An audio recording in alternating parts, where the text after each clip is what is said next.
A compelling detective story, a cloak and dagger action, and a romantic drama, all these stories were taken from real life.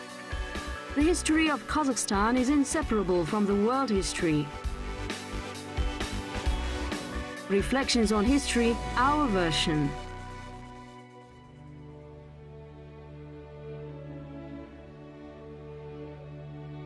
From the steppe with love. Start drawing a line with a pencil from the edge of the paper and draw it all the way to the other edge. After that, write sky above the line and land beneath it. This picture will show you the sights of the Trans-Ural steppe. He sent such funny drawings to his friends. This personality was incredibly talented, and his life story was surprising. He was the first author whose stories about Kazakh life were published in European magazines. He is called the first Turkologist and a founder of the Kazakh State Museum. Dal was a founder of the museum. We have some exhibits which have been here for over 100 years. They belonged to the Orenburg Museum previously. He was a man of Danish descent who became known as the author of the first Russian Explanatory Dictionary. He was a naval officer who couldn't overcome seasickness. Although he was a polyglot speaking 12 languages, he couldn't speak Danish, his known native language. We will present unknown details about Vladimir Dal in the steppe.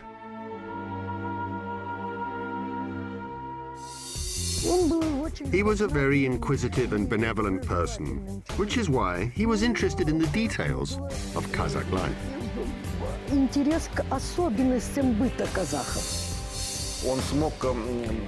He noticed the subtleties and varieties of customs and traditions and understood how they were followed.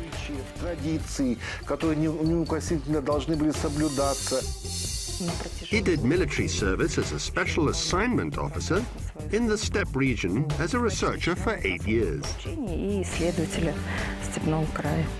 Chapter 1, a Danish nomad. A Kazakh who I made friends with wanted to help me and asked me to take his camel. What should I do with it? I asked him. Do you have a house? Yes, I do. It will transport your house. My house isn't portable and can't be moved. Oh, it must be so boring in your house, the Kazakh said, shaking his head compassionately. Take this camel and try to move your house to another place. It would be much more interesting. It's difficult to notice the small house behind the multi-story buildings covered in snow in Moscow. There's a bust at the entrance. The gloomy old man with a long beard bothered the coachman, demanding that they explain the words he didn't understand, and then spent nights working on his dictionary. The common misconception of Vladimir Dal bears little relation to reality. Dal managed everything he took up. He had a huge nose and clever grey eyes, was always calm and smiling. He had a rare talent for voice and gesture imitations. He was very calm and serious when performing extremely hilarious scenes. He could imitate the buzzing of flies, mosquitoes, incredibly accurately.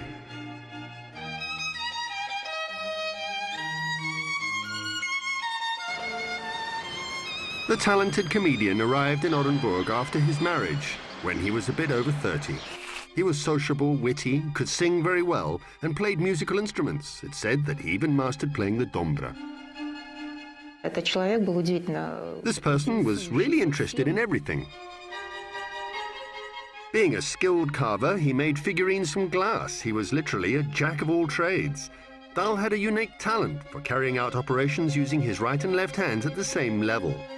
Well, it's better to say he did it brilliantly. Can you imagine that although Dal was an official, naturalist, ethnographer, and writer, he never parted with his medical instruments? He was considered the second best surgeon in the whole empire after the famous Pirogov surgeon.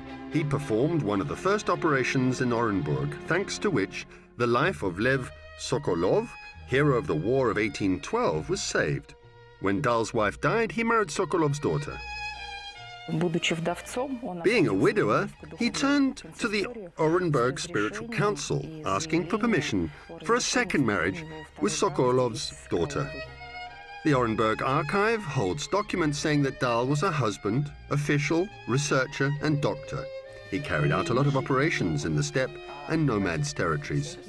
Vladimir said that he went there on business trips. He came, and before holding a conversation about any business, he visited his patients, performed operations, and gave advice. In addition, he made it a habit not to take money for medical work since his salary was quite high. He was an eye specialist and a surgeon. Mikhail Mikhailov was a guide, writer, Democrat, Chernyshevsky's associate, translator and poet. His mother was the descendant of a famous Kazakh clan. He had been born half-blind. Vladimir Dal performed an operation on his eyes and saved his eyesight. Descriptions of some surgery he performed were included in textbooks of medicine. He was a pioneer in several fields. For instance, Dal was the first doctor who studied the health benefits of kumis, or horse's milk. Kumis helps to treat chronic lung disease.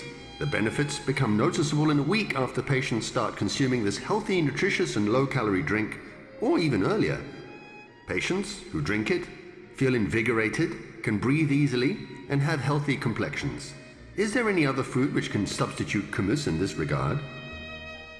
In Orenburg, Dal became interested in homeopathy and started applying it. He appreciated folk medicine and visited wizards in Kazakh villages. He managed to give scientific explanations to many medical prescriptions. He even cured his own son Arslan with Jungar roots. However, he wasn't able to save his first wife, who died in Orenburg. Chapter 2. Intolerably Honest. A hero of the War of 1812, Aymen Baybatyrov met with the poet Plesheyev, knew Perovsky, and was Dal's friend. Probably he accompanied Vladimir when they visited Kazakh villages in the steppes. He studied the life of the Ural Cossacks and Kazakhs thoroughly. Luckily, his official duties and his own interests coincided, which is why he often used his official position. For example, he did this to conduct literary experiments. He described his official duties thoroughly. He continued building his literary career in Orenburg. After he left Orenburg, he wrote less. Actually, he became a famous writer thanks to the works he wrote in Orenburg.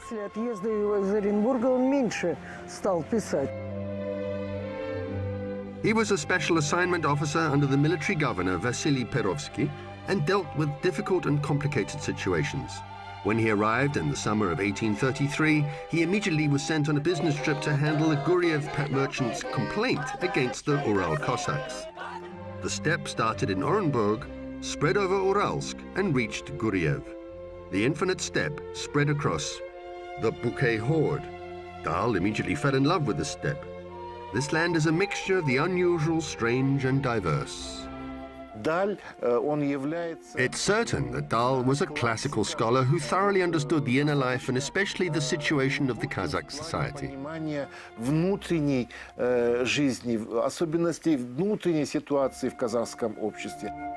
His colleagues called him intolerably honest. He didn't take bribes and was devoted to performing his professional duties zealously. He was appreciated in the steppe. For example, the rebel Isatai Taimanov asked to send honest officials, especially Lieutenant Colonel Dal.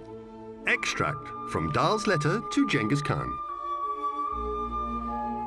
I found out that not only Isatai's adherents, but the majority of the Kyrgyz people were driven to despair by the arbitrariness of sultans and leaders who rule the horde. I will only mention that they extort a lot of money under various pretexts.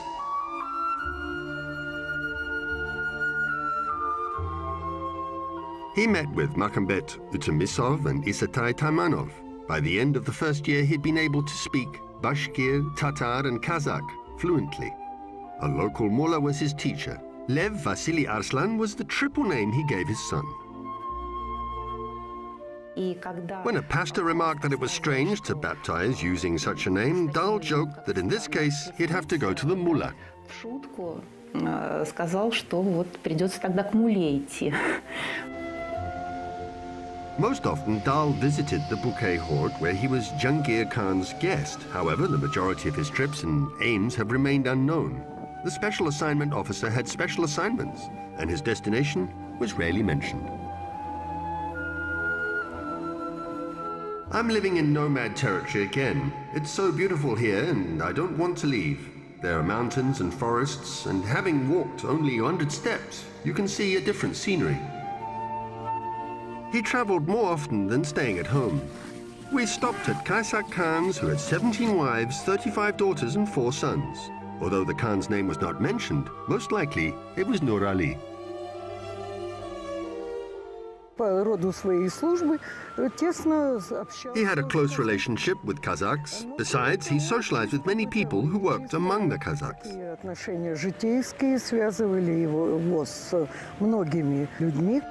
Chapter 3.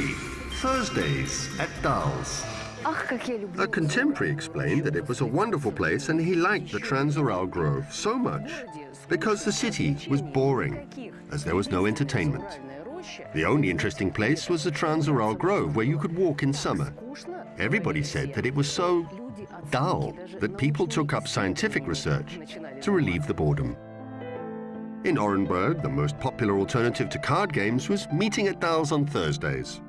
There was a kind of popular scientific group of interest. The participants read reports on philosophy, history, the Kazakh's origins, and the Turkic languages. Scientists and doctors gathered there. Most educated people of Orenburg met there. The Russian Geographical Society is situated in St. Petersburg. It is said that the idea to found this organization emerged on a Thursday at Dal's. Dal was one of the 12 founders of the Russian Geographical Society. The first meeting of the society was held in Vladimir Dal's flat.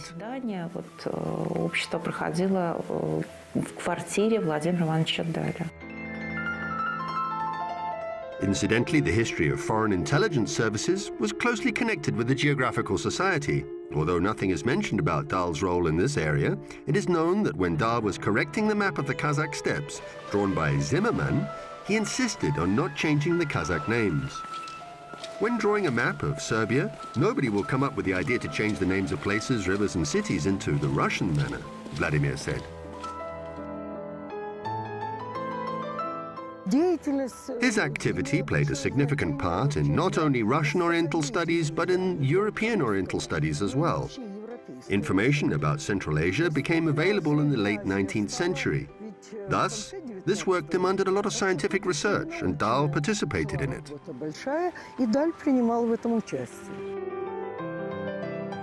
At that time, a lot of scientists thought that the Kazakh language was a dialect of Turkish or Tatar. Dal was the first person who told the world scientific community that Kazakh was a separate language. He was very interested in Oriental studies and bought the famous manuscript, Genealogy of the Turks by Abu al-Ghazi Bahadur, from the residents of Bukhara. He was a meticulous and astute person who was zealous in his work. He was among the organizers of the expedition to the Aral Sea and headed the construction of 2 large boats. He was a naval officer after all. However, the expedition was undertaken after Dal left Orenburg. He wrote botany and zoology textbooks, founded the first museum in the region, and collected exhibits for other museums. He sent pelts of unknown animals to the scientific community at that time to St. Petersburg, where stuffed animals were made. In particular, he sent the pelt of a very strange beast which, according to the quotation, could not be considered a bull, or donkey, or horse, or wolf, and they made a conclusion that it was some strange creature, the product of windy nature's game. In 1838, the Academy of Sciences appreciated Dal's contribution to natural science and elected him as a corresponding member. Dal didn't leave the favor unanswered and sent an example of a live sheep from the Kyrgyz steppe as a present to the Academy. Epilogue, a burnt memory. In 1841, Vladimir Dal moved back to St. Petersburg. Although he intended to write a lot about Kazakh steppes, he couldn't fulfill his aim. He was presented with an ultimatum and had to choose either writing or service. He chose the latter. The notes he made were related to his service, and he just burnt all of them. He burnt all his diary entries, a great amount of unique information, which was collected over 8 years. Nobody will find out what it cost him to do it.